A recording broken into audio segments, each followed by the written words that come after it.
तो कहानी की शुरुआत एक प्लेन को दिखाने से होती है, जिसमें कातिया नाम की एक बच्ची अपनी मोम के साथ रशिया जा रही थी। सफर के दौरान ही कातिया की आंख लग गई, मगर जब उसकी आंखें खुली तो उसे पता चला कि प्लेन में कोई गड़बड़ी हो गई है। आसपास जब वो देखती है तो उसे अपनी मोम कहीं भी दिखाई नहीं दे रही थी। अब तभी प्लेन में ये ऐलान किया गया कि थोड़ी ही देर में प्लेन की इमरजेंसी लैंडिंग होने वाली है। इस वजह से कातिया काफी घबरा गई और अपनी मोम को ढूंढने के लिए वो पीछे मुड़कर देखती है। तब उसे पिछली सीट पर एक बूढ़ी औरत दिखाई देती है। वो कोई मंत्र पढ़ रही थी, जहाँ अचानक बूढ़ी औरत की आंखें सफेद हो जाती हैं, जो देखकर कातिया इतना डर गई कि वो बेहोश हो जाती है। इसी बीच प्लेन के इंजन में अचानक से आग लग जाती है, जिससे प्लेन तबाह होकर नीचे गिर जाता है और इस हादसे में सारे लोगों की जान चली जाती है, सिवाय कातिया की, क्योंकि वो बच गई थी। इसलिए खबरों में हर जगह सिर्फ कातिया को ही दिखाया जा रहा था। जिसके बाद कहानी में हमें 20 साल की बात का वक्त दिखाया जाता है, जहाँ कातिया की शादी हो गई है और अब उसकी एक बेटी भी है। पर न्यूज रिपोर्टर आज भी कातिया का इंटरव्यू लेने के लिए उसे परेशान करते रहते हैं। अब कातिया अपनी बेटी के साथ थी कि तभी यहाँ पर एक न्यूज रिपोर्टर आकर कातिया से 20 साल पहले होने वाले प्लेन के उस हादसे की बात करने लगता है, जिस पर कातिया जवाब देती है कि अब मैं उस हादसे को भूल चुकी हूँ। जिसके बाद कातिया और उसकी बेटी एयरपोर्ट पर चली गई, क्योंकि वो अपनी बेटी को उसके दादाजी के पास ले जा रही थी। प्लेन को देखने से लग रहा था कि इसमें ज्यादा मुसाफिर नहीं है। यहाँ कातिया की बेटी उसे कहती है, मामा मैं पिछली वाली सीट पर बैठना चाहती हूँ, जिस पर वो ये कहकर मना कर देती है कि नहीं बेटा, वो सीट हमारी नहीं है। प्लेन उड़ने से पहले कातिया और उसकी बेटी की मुलाकात एक रिपोर्टर से होती है। मौसम की खराबी का सुनकर कातिया काफी परेशान लग रही थी, तो रिपोर्टर उसे दिलासा देते हुए, तुम घबराओ नहीं, कुछ नहीं होगा, सब अच्छा होगा, खराब मौसम भी ठीक हो जाएगा। अब कातिया नोटिस करती है कि हमारी पिछली वाली रो में शोर हो रहा है। दरअसल वहाँ पर एक बूढ़ी औरत की तबीयत खराब हो रही थी, उसे घबराहट के दौरे पड़ रहे थे। उसे प्लेन में सफर करने से बहुत डर लगता था। अब कातिया क्योंकि दिमाग की डॉक्टर थी, इसलिए वो बूढ़ी औरत के पास जाकर उसे संभालती है। साथ ही वो उसे टेंशन खत्म करने वाली दवाई खिलाती है, जो वो खुद भी खाया करती थी। अब प्लेन की अगली रो में हम एक आदमी को देखते हैं, जो काफी बड़ा बिजनेसमैन था, जो अपनी 7 वाली रो की सीट पर एक लड़के को बैठा हुआ देखता है, जो एक आर्टिस्ट होता है और वो इस वक्त पेंटिंग बना रहा था। प्लेन अपनी उड़ान भरने के लिए आगे बढ़ता है। कातिया भी वॉशरूम में ही थी कि तभी उसे अपनी मॉम की आवाज आई। जैसे उसने दरवाजा खोला, वो एक घर में आ जाती है, जो दरअसल वही घर था जहाँ पर कातिया अपनी मॉम के साथ रहा करती थी। वो इस पूरे घर में घूमती है और जैसे घर से बाहर जाने के लिए दरवाजा खोलती है, वो फिर से उसी प्लेन में आ गई, जो देखकर कातिया काफी हैरान रह गई। आगे बढ़ने पर उसने देखा कि इमरजेंसी एग्जिट, बाहर जाने का रास्ता ब्लॉक है। इतनी ही देर में यहाँ पर एयर होस्टेस आ गई, जो किसी अपनी सीट पर बैठने का कहती है। जहाँ रिपोर्टर कातिया से ये पूछने की कोशिश करता है कि आखिर तुम इतनी परेशान क्यों हो रही हो, लेकिन वो उसकी किसी भी बात का जवाब नहीं देती। तब यहाँ कातिया की बेटी रिपोर्टर को उसके प्लेन वाले एक्सीडेंट की बात बताती है और अब कुछ ही देर में बादल लाल रंग के नजर आने लगते हैं। सबसे अजीब बात, प्लेन की खिड़कियों पर ढेर सारे हाथ आ जाते हैं। कातिया भी सो रही थी, जहाँ फिर से उसे सपना आता है। उसके सपने में अब हम छोटी कातिया को देखते हैं, जो बैठी अपनी मॉम के साथ खाना खा रही थी और ये वक्त प्लेन हादसे की बात का था। कातिया अपनी मॉम से पूछती है कि मेरी टांग पर जो निशान बना हुआ है, ये जल्दी खत्म हो जाएगा ना? उसकी मॉम ने जवाब दिया, पता नहीं बेटा, ऐसा भी हो सकता है कि कभी भी ना जाए, हमेशा तुम्हारी टांग पर बना रहे। तभी कातिया सामने बड़े शीशे को देखती है, जिसमें उसकी मॉम का अक्स काफी बदसूरत डरावना लग रहा था। इसलिए कातिया अपनी मॉम से पूछती है कि क्या प्लेन वाले हादसे में आप मर गई थी? ये सुनकर उसकी मॉम को काफी बुरा लगा, इसलिए वो कातिया के पास आकर कहती है कि तुम मुझसे इस तरह की फजूल सवाल करना बंद कर दो, क्योंकि प्लेन वाले हादसे को 3 महीने हो गए हैं। और अब जब उसकी मॉम बर्तन धो रही थी, तो कातिया को अजीब सी डरावनी आवाजें आने लगती है। उसने जैसे अपनी मॉम की तरफ देखा, उनका सर अजीब तरह से हिलने लगता है। फिर बुरी तरह उसकी मॉम गर्दन मोड़कर कातिया को घूरने लगती है। इस भयानक सपने के साथ कातिया की आंख खुल गई, जहाँ प्रेजेंट पे वो काफी डर गई होती है। अब अचानक ये प्लेन में छोटा सा झटका लगता है, लेकिन इससे सारे ही मुसाफिर काफी घबरा जाते हैं। अब बूढ़ी औरत के हस्बैंड की तबीयत अचानक इतनी खराब हो गई कि वो बेहोश हो जाता है। इसलिए एयर होस्टेस के साथ साथ सारे मुसाफिर भी उसकी मदद करने के लिए जाते हैं, जहाँ कातिया उस आदमी को CPR देने के लिए जमीन पर लेटा देती है, जिससे अचानक आदमी होश में तो आ गया, लेकिन उसकी आंखें भी सफेद थी और वो जोर जोर से हिलने लगा। अचानक ही उठकर कातिया को पकड़ लेता है, उसके कानों में अजीब तरह के मंत्र बोलने लगता है। ऐसा करने के बाद वो एक बार फिर गिर पड़ा, लेकिन यहाँ पर कातिया काफी घबरा गई थी,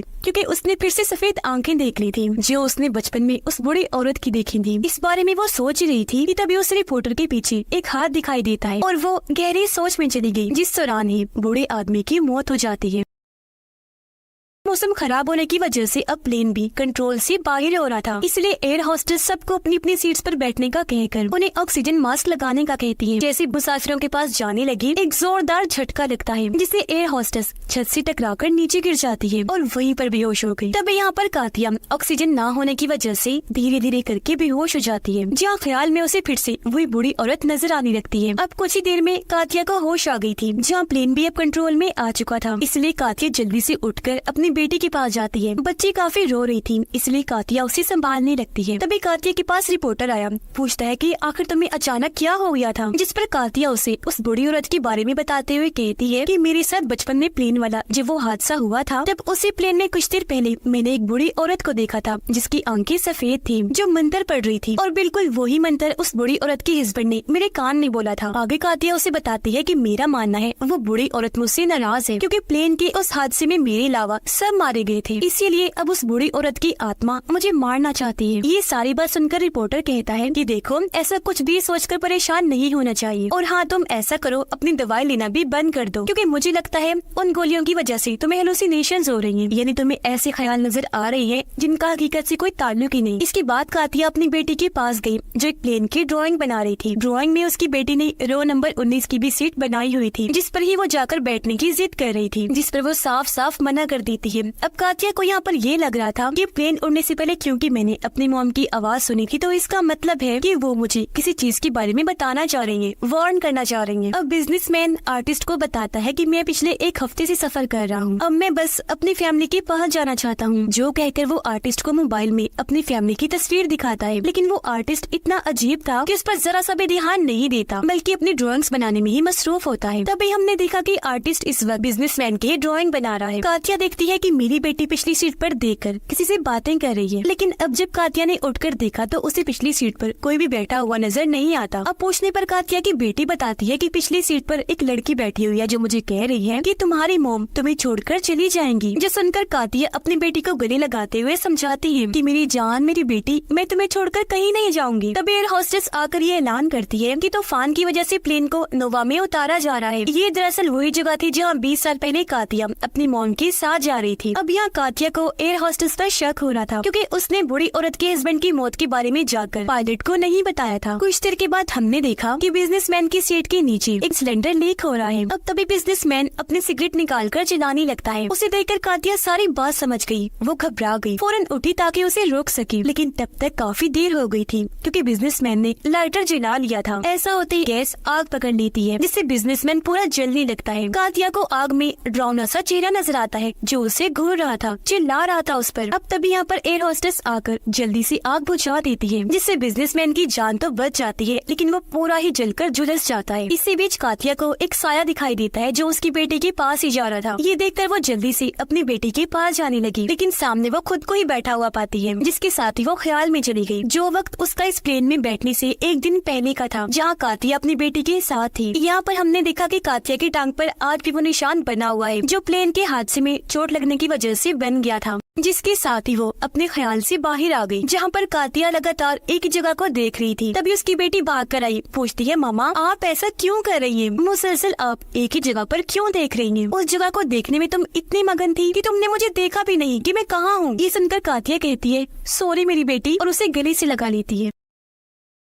रिपोर्टर कातिया के पास आकर बताता है कि बिजनेसमैन की हालत और ज्यादा खराब हो गई है, तो जल्दी आओ, उसे तुम्हारी मदद की जरूरत है। उसकी नजर भी आर्टिस्ट पर पड़ जाती है, जो अभी भी अपने काम में मगन था। जल्दी जल्दी में वो कुछ लफ्ज बोलते हुए ड्राइंग बना रहा था। उसका ऐसा बर्ताव देखकर कातिया अब और परेशान हो जाती है, इसलिए वो आर्टिस्ट पर चिल्लाने लगी, पर इससे भी उसे कोई फर्क नहीं पड़ा। मगर कातिया को ऐसी परेशान देखकर रिपोर्टर उसके पास आकर उसे संभालता है। अब बिजनेसमैन किसी तरह हाथ आगे करके अपने फोन तक पहुँचने की कोशिश कर रहा था। ये देखकर आर्टिस्ट उठा और फोन लेकर बिजनेसमैन को दिखाने लगता है, जिसमें बिजनेसमैन की फैमिली की तस्वीर थी। दरअसल बिजनेसमैन मरने वाला था, पर अपने आखिरी वक्त में वो अपनी फैमिली को देखना चाहता था। फैमिली को देखते ही उसे सुकून मिल गया, वो मुस्कुराता है और इसी के साथ उसकी जान चली जाती है। कुछ देर के बाद कातिया आर्टिस्ट के पास आकर उससे माफी मांगती है कि मैंने तुम्हारे साथ ऐसा बर्ताव किया, उसके लिए माफ करना। तभी कातिया नोटिस करती है कि बूढ़ी औरत अपनी सीट पर नहीं बैठी हुई। तभी उसे याद आया कि हाँ, बूढ़ी औरत तो काफी वक्त पहले वॉशरूम गई थी। उसे ये बात बात काफी सता रही थी कि अभी तक वो वॉशरूम से वापस नहीं आई। तो टेंशन में आकर कातिया वॉशरूम के दरवाजे को जोर जोर से पीटने लगती है। ये देखकर एयर होस्टेस को लगता है जैसे कातिया का दिमागी तवाज़ुन ठीक नहीं है, तो वो उसे फिर से सीट पर जाकर बैठने का कहती है, पर वो नहीं मानती, अभी भी दरवाजा खोलने की जिद करती है। इसलिए एयर होस्टेस जल्दी से दरवाजा खोल देती है, लेकिन अंदर कातिया को बूढ़ी औरत नहीं मिलती। अब जब कातिया बूढ़ी औरत के हस्बैंड के पास खड़ी थी तो वो देखती है कि अचानक ही उस आदमी की आंखें खुल गई हैं, जो अभी भी सफेद है,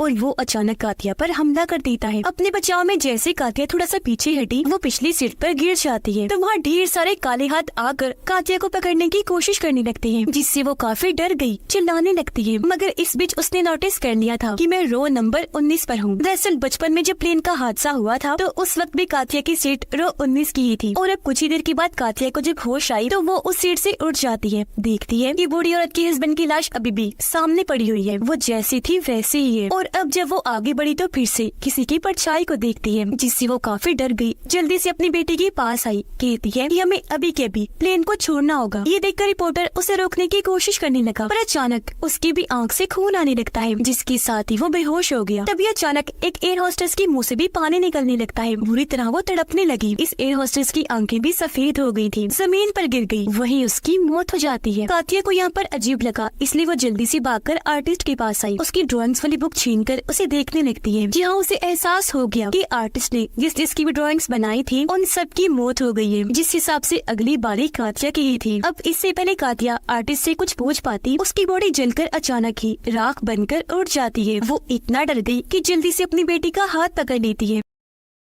पायलट वाले केबिन में जाने लगती है। जिस दौरान हालांकि एयर होस्टेस और रिपोर्टर उसे ऐसा करने से मना भी कर रहे थे, मगर वो नहीं रुकती। अब अचानक ही एक अनजान शक्ति एयर होस्टेस को उड़ाकर अपने साथ ले जाती है। देखते ही देखते रिपोर्टर के सर से भी खून आने लगता है, जो इतना ज्यादा होता गया कि वो वहीं पर गिर पड़ा। मौके पर ही उसकी मौत हो जाती है। जाहिर है कि देखकर कातिया और घबरा गई, और अब वो पायलट वाले केबिन का दरवाजा ही तोड़ देती है। लेकिन ऐसा करने के बाद भी उसे पायलट का केबिन नहीं बल्कि प्लेन का एक और केबिन मिलता है, जहाँ पर सारे रोज खाली थी, और ये बिल्कुल वैसा ही केबिन था जैसा बचपन वाले प्लेन का था। अब फिर कातिया आगे बढ़ती है, पायलट का केबिन खोल देती है, लेकिन उसे फिर से सीट्स वाला प्लेन वाला केबिन मिलता है। बार बार ऐसा करने पर वो मुसाफिरों वाले केबिन में ही आ रही थी, जिससे कातिया को एहसास हुआ जैसे मैं एक लूप में फंस गई हूँ। ये चीज खत्म ही नहीं हो रही, बार बार होती जा रही है। लेकिन अब अचानक कातिया देखती है कि मेरी बेटी रो नंबर 19 पर बैठी हुई है, जो अपनी मॉम को अपने पास बुला रही थी। अब तभी कातिया अपनी बेटी के काफी करीब एक साई को देखती है, तो अपनी बेटी को बचाने के लिए वो जल्दी से उस तरफ भागती है, जहाँ उसने देखा कि ये साया और किसी का नहीं बल्कि उसी बूढ़ी औरत का है, यानी जिसे उसने बचपन में प्लेन तबाह होने से पहले देखा था। बूढ़ी औरत यहाँ कातिया को बताती है कि उस वक्त जब प्लेन तबाह होने वाला था तब मैंने तुम्हें सुला दिया था, क्योंकि तब मैं नहीं चाहती थी